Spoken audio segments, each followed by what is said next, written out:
तरीके से पिछली बार जब पापा का जब निधन हुआ था तो उस वक्त हम लोग गांव गए थे और उसके बाद इस बीच में भी मेरा एक कार्यक्रम लगा।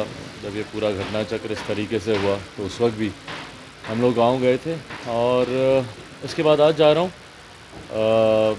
जो बरखी का कार्यक्रम हम लोगों ने पटना में किया था तो गांव में भी रह रहे तमाम परिवार के सदस्यों की ये इच्छा थी कि इसी तरीके का एक भोज का आयोजन हम लोग को गांव में भी हम लोगों को करना चाहिए।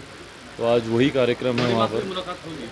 बिल्कुल बिल्कुल जा रहे हैं गांव तो वहीं। नीरज कुमार बबलू हैं बिहार के मंत्री, कह रहे हैं कि चिराग पासवान एनडीए का ही हिस्सा है, इसमें कहाँ कोई शक है? भाई मैंने हमेशा इस बात को कहा है कि मेरी ये प्राथमिकता ही नहीं है। मैं बहुत बहुत धन्यवाद करता हूँ नीरज कुमार बबलू जी का, पर मैंने इस बात को हमेशा कहा है कि मेरी अभी प्राथमिकता सिर्फ मेरी आशीर्वाद यात्रा है और उसके माध्यम से अपने संगठन को मजबूत करना, और मेरा ध्यान कहीं पे नहीं बात है। कितनी हद तक सच है? चिराग जी, जो विवाद उठा है एफआईआर वाला, उसमें आपका भी नाम मतलब है कि हाँ उन्हें पता था, उन्हें पहले से संज्ञान में था? बिल्कुल मेरी जानकारी में था, इस बात को तो मैंने कहा ही है, मेरी जानकारी में था। पर जैसे ही ये विषय मेरी जानकारी में आया, आप लोगों को याद होगा जब ये पार्टी में टूट और ये पूरा जब घटना चक्र घटा था 13 जून को, उसके बाद संभवतः मैंने शायद 15 जून को मैंने एक प्रेस कॉन्फ्रेंस की थी, उसमें भी ये सवाल उठा था और उस वक्त भी मैंने इस बात को बहुत क्लियरली कहा था कि हाँ जनवरी के आसपास मेरे संज्ञान में ये पूरा मामला आया था और उस वक्त मैंने दोनों को बुलाकर दोनों का पक्ष मैंने सुना। मैं कोई इन्वेस्टिगेटिंग अथॉरिटी नहीं हूँ, मैं ऑथराइज नहीं हूँ इस तरीके के किसी भी क्रिमिनल मामले में किसी भी तरीके का कोई भी साइड लेने के लिए या डिसीजन लेने के लिए। इन्वेस्टिगेशन का मामला है, इन्वेस्टिगेट होगा, सच सामने आएगा। तो उस वक्त मैंने दोनों को यही एडवाइस किया था कि आप दोनों पुलिस के पास जाएं, एफआईआर दर्ज कराएं और मैटर को इन्वेस्टिगेट होने दें। और मैं आज भी इसका पक्षधर हूं कि जो भी दोषी है उसको सज़ा मिलनी चाहिए। आपके ऊपर भी मतलब बातें निकल के आ रही हैं, आपके ऊपर भी एफआईआर हुआ है, मतलब नाम उसमें आपस उसमें मेरा नाम आया है भाई। आप ऐसे बड़े शब्दों का इस्तेमाल कर रहे हैं जैसे मैं उसमें एक्यूज़ हूँ। उसमें मेरा नाम आया है जहाँ पे कहा गया है कि इनकी जानकारी में था, और मैं तो बोल ही रहा हूँ कि मेरी जानकारी में था। हाँ, पर मैं ही सबसे पहला वो शख्स हूँ जिसने इस बात की भी एडवाइस की कि भाई ये क्रिमिनल ऑफेंस का मैटर है, इसलिए इसको पुलिस में जाना चाहिए। पुलिस में दोनों को एफआईआर दर्ज कराने का सबसे पहला सुझाव मेरे द्वारा ही दिया गया। हम लोगों ने पार्टी की डिसिप्लिनरी कमेटी में भी इस मैटर को हम लोगों ने रिकमेंड किया, और पार्टी की डिसिप्लिनरी, क्योंकि मेरे भाई होने के साथ साथ वो पार्टी के सांसद भी थे उस वक्त, अब तो खैर उनको पार्टी से निकाल दिया गया है। आज वही कार्यक्रम है वहाँ पर। मुलाकात होगी। बिल्कुल बिल्कुल जा रहे हैं गांव तो वहीं। नीरज कुमार बबलू हैं बिहार के मंत्री, कह रहे हैं कि चिराग पासवान एनडीए का ही हिस्सा है, इसमें कहाँ कोई शक है? भाई मैंने हमेशा इस बात को कहा है कि मेरी ये प्राथमिकता ही नहीं है।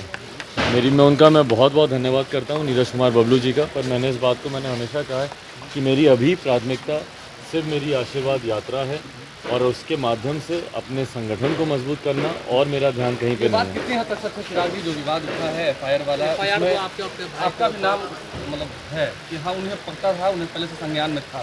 बिल्कुल मेरी जानकारी में था, इस बात को तो मैंने कहा ही है, मेरी जानकारी में था। पर जैसे ही ये विषय मेरी जानकारी में आया, आप लोगों को याद होगा जब ये पार्टी में टूट और ये पूरा जब घटना चक्र घटा था 13 जून को, उसके बाद संभवतः मैंने शायद 15 जून को मैंने एक प्रेस कॉन्फ्रेंस की थी, उसमें भी ये सवाल उठा था और उस वक्त भी मैंने इस बात को बहुत क्लियरली कहा था कि हाँ जनवरी के आसपास मेरे संज्ञान में ये पूरा मामला आया था और उस वक्त मैंने दोनों को बुलाकर दोनों का पक्ष मैंने सुना। मैं कोई इन्वेस्टिगेटिंग अथॉरिटी नहीं हूँ, मैं ऑथराइज नहीं हूँ इस तरीके के किसी भी क्रिमिनल मामले में किसी भी तरीके का कोई भी साइड लेने के लिए या डिसीजन लेने के लिए। इन्वेस्टिगेशन का मामला है, इन्वेस्टिगेट होगा, सच सामने आएगा। तो उस वक्त मैंने दोनों को यही एडवाइस किया था कि आप दोनों पुलिस के पास जाएं, एफआईआर दर्ज कराएं और मैटर को इन्वेस्टिगेट होने दें। और मैं आज भी इसका पक्षधर हूं कि जो भी दोषी है उसको सज़ा मिलनी चाहिए। आपके ऊपर भी मतलब बातें निकल के आ रही हैं, आपके ऊपर भी एफआईआर हुआ है, मतलब नाम उसमें आपस उसमें मेरा नाम आया है भाई। आप ऐसे बड़े शब्दों का इस्तेमाल कर रहे हैं जैसे मैं उसमें एक्यूज़ हूँ। उसमें मेरा नाम आया है जहाँ पे कहा गया है कि इनकी जानकारी में था, और मैं तो बोल ही रहा हूँ कि मेरी जानकारी में था। हाँ, पर मैं ही सबसे पहला वो शख्स हूँ जिसने इस बात की भी एडवाइस की कि भाई ये क्रिमिनल ऑफेंस का मैटर है, इसलिए इसको पुलिस में जाना चाहिए। पुलिस में दोनों को एफआईआर दर्ज कराने का सबसे पहला सुझाव मेरे द्वारा ही दिया गया। हम लोगों ने पार्टी की डिसिप्लिनरी कमेटी में भी इस मैटर को हम लोगों ने रिकमेंड किया, और पार्टी की डिसिप्लिनरी, क्योंकि मेरे भाई होने के साथ साथ वो पार्टी के सांसद भी थे उस वक्त, अब तो खैर उनको पार्टी से निकाल दिया गया है, पर वो पार्टी के सांसद भी थे उस वक्त। और उस वक्त हम लोगों ने उनको यही एडवाइस दिया था पार्टी की तरफ से भी कि आप FIR दर्ज करवाएं, और यही उन मोहतरमा को भी एडवाइस किया गया। अच्छा, ये अभिमन्यु से आपकी मुलाकात हुई है, क्या साथ आएंगे, क्या युवा हैं आप? देखिए, अभिमन्यु मेरे छोटे भाई हैं और उनके परिवार से हम लोग के पुराने रिश्ते रहे हैं। आदरणीय रामकृपाल यादव जी मेरे पिताजी के समकक्ष रहे, साथी रहे, छोटे भाई की तरह रहे।